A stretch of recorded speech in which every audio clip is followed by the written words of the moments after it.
It's been just over 5 months since the January 6th attack on the Capitol, and nearly 500 people have been arrested in connection with the riot. Investigators have poured through countless videos and pictures to identify the people who participated in the attack. But they're not alone in this endeavor. Ordinary people have come together online to help law enforcement put names to faces. They call themselves the Sedition Hunters, and they're the subject of a recent article in Bloomberg Businessweek. David Yaffe-Bellany wrote that piece and joins me now with more. Welcome, David. Thanks very much for being with us. In your piece, you mentioned that some of these sedition hunters treat their work like a full-time job.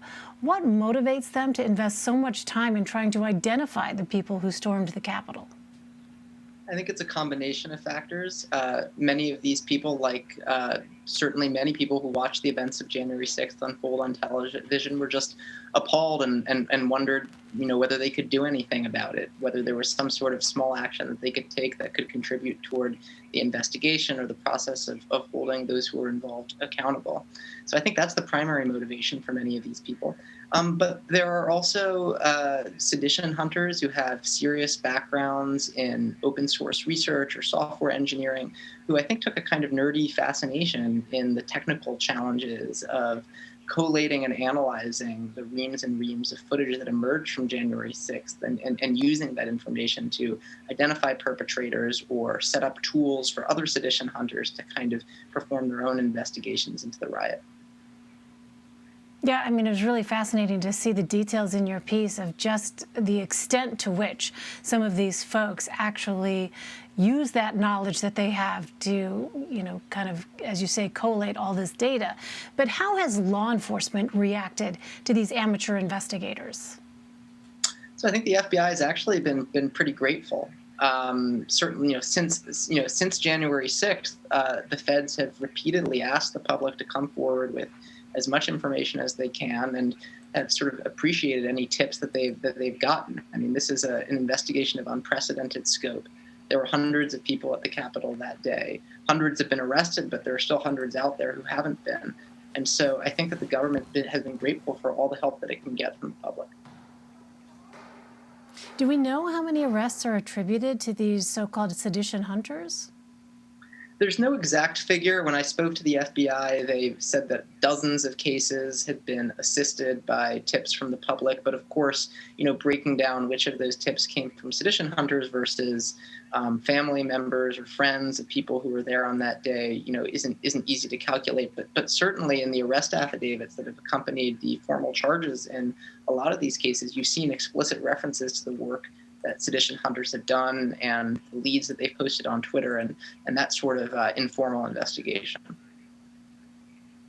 Well, what if people are misidentified or the personal information of innocent people is published online? Are the sedition hunters or law enforcement authorities concerned about that?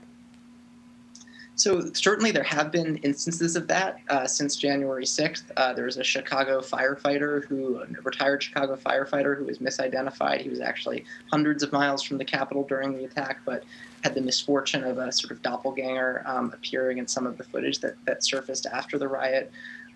Even Chuck Norris was misidentified in the kind of early days of informal internet investigation that followed the riot. But for the most part, I think we've seen these sedition hunting groups learn from the mistakes of past crowdsourcing efforts. The misidentification of a suspect in the Boston Marathon bombing in 2013 comes to mind. And we've seen them, make a real effort to prevent amateur sleuths from just willy-nilly publishing the names of people online. And instead, there's been a kind of organized effort to channel those sorts of identifications to law enforcement, which can then confirm the work these sedition hunters have done and prevent those sort of embarrassing and damaging public mistakes. So, David, at what point will these sedition hunters see their mission as complete, or is it possible that their work could carry on to another project? Well, certainly for the sedition hunters, it's not just about identifying the people who were there. And I don't think the project will end when the FBI has reached whatever cap on arrests it anticipates reaching. Of course, when that will be is anybody's guess. I mean, a lot of these sleuths have taken on more sophisticated projects. They're using the open source footage that they've gathered to try to work out whether groups of Proud Boys or Oath Keepers coordinated on the day of the attack. They're using their sort of in-depth knowledge of the geography of the Capitol to try to build more sort of sophisticated theories about how the attack was coordinated and sort of who was at the center of the planning. And, that's time-consuming work. It's work that could drag on for months and months. I mean, we've seen these sorts of subcultures develop around major traumatic events in American history before. People are still talking about the Kennedy assassination now, decades later. And if you compare the sheer amount of footage and images to emerge from January 6th to the day of that assassination, I mean, you could see these people, still working on this years and years from now.